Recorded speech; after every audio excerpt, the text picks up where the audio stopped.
Segue a história do rei que desejava muito ter filhos e acaba tendo filhos gêmeos que foram escondidos pela parteira num pote de cerâmica.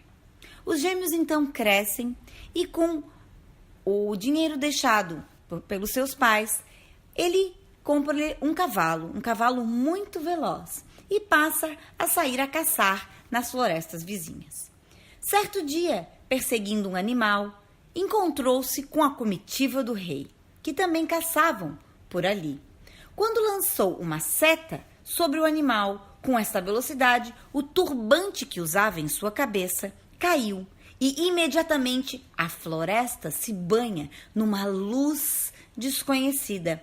O rei logo percebe aquele brilho e se lembrou do filho que tanto desejava e que deveria ter uma lua na testa, assim como aquele cavaleiro. Mas antes que pudesse falar com o rapaz, ele galopou velozmente para o interior da floresta e desapareceu.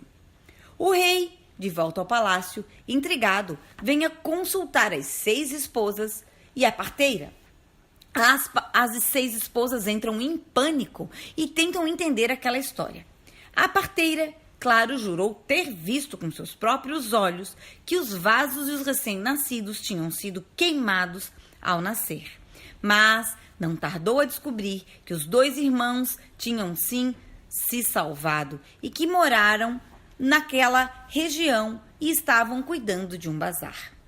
Ela então decide disfarçar-se de tia dos gêmeos e chega à casa das crianças.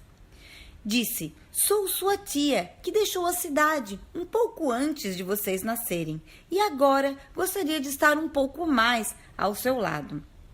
Disse para a jovem que ela teria sua beleza ainda mais ressaltada se usasse em seus cabelos uma flor chamada cataqui. E pediu então para que seu irmão pudesse obter algumas mudas desta adorável planta para plantarem perto de sua casa. A garota nunca tinha ouvido falar de semelhante flor, mas teve sua vaidade aguçada e perguntou então onde poderia encontrar muda desta flor cataqui. A parteira explica então que elas só crescem num lugar do outro lado do oceano, em uma terra guardada por 700 demônios. Mas a jovem, com a lua na testa, decidiu que, sim, iria buscar mudas para a sua irmã. Foi velozmente com o seu cavalo pelas bordas da floresta, longe de onde moravam os humanos. O jovem possuía não apenas beleza e coragem, mas inteligência também. Assim, antes que os demônios o avistassem, ele flechou alguns rinocerontes e foi se aproximando dos rakshasas, dizendo: aqui estou, tia, aqui estou. Assim aparece uma rakshasi para cima dele. Você é o menino com a lua na testa e estrelas na palma da mão? Sabíamos que viria um dia, mas como me chamou de tia, não lhe farei nenhum mal. O que você deseja? Os olhos da Rakshasi brilharam à vista daquela lua crescente na cabeça do menino. Voltou-se para o garoto e perguntou o que poderia fazer com ele, o que ele fazia por ali. Ele conta então que vinha buscar flores cataqui para sua irmã. A Rakshasi falou que ali era uma dificuldade, mas que se estava de fato determinado, deveria ir falar com seu tio ao norte da floresta. O garoto vai ao encontro e diz: aqui estou, tio, minha tia enviou-me a você. O Rakshasa se viu desarmado com aquele apelo de parentesco, assim como acontecera com a Rakshasi, sua irmã. Então, recebe a presa, os rinocerontes que ele havia trazido, e explica como chegar ao encontro das flores. Mais adiante, novos desafios. E ele disse: você encontrará com um oceano e não chegará ao seu destino, pois lá você encontrará com 700 rakshas ao seu encontro. Mas ele era persistente e seguiu. Mãe Oceano, abra caminho para mim e passarei. Assim passou e encontrou-se do outro lado com as flores Kataki. Mas ali estava a sua verdadeira dificuldade. O garoto com a lua na testa não se intimidou e pôs-se a caminho. Seguindo os conselhos, disse: Mãe, Mãe Oceano, Mãe Terra, abra passagem para mim. Dê sorte que estarei ao lado dos jardins das Kataki. Diante dele, então, se viu um imenso jardim de flores. Ali, no meio do jardim, estava uma cama de ouro, onde dormia uma donzela, cuja beleza ultrapassava mesmo até a da sua irmã. Chamou-a baixinho, mas ela não se mexeu. Reparou então que esta jovem dormia sobre 2 bastões, um de prata aos pés e outro de ouro sobre a sua cabeça.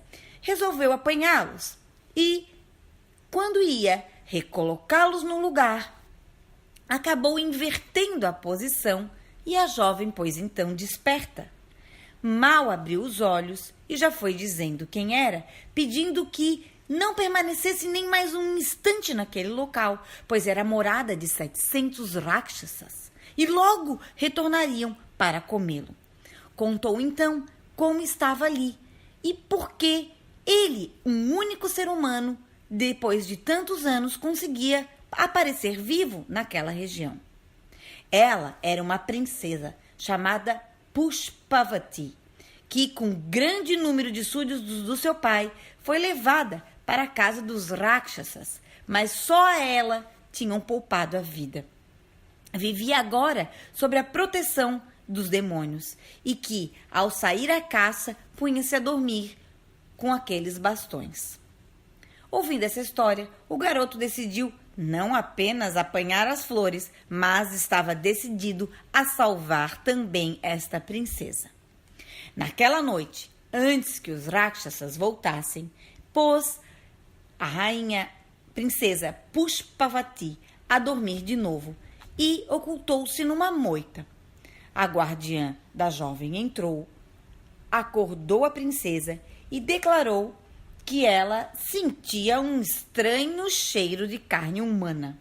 A princesa assegurou que ela era o único ser humano naquele local. Mas não tardou a cair em choro, pois não conseguia esconder sua mentira.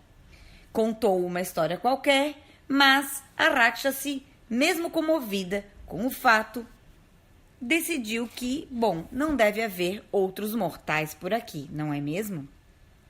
Pois disse que apenas uma pessoa com a lua na testa e estrelas na palma da mão poderá ferir os poderosos Rakshasas que moram nessa montanha. Mas como poderia existir um ser assim? E para nos matar, ele só irá conseguir se mergulhar no lago ao centro desse jardim de flores e trazer de lá uma caixa de madeira azul. Dentro desta caixa de madeira mora um casal de abelhas e ele não pode escapar.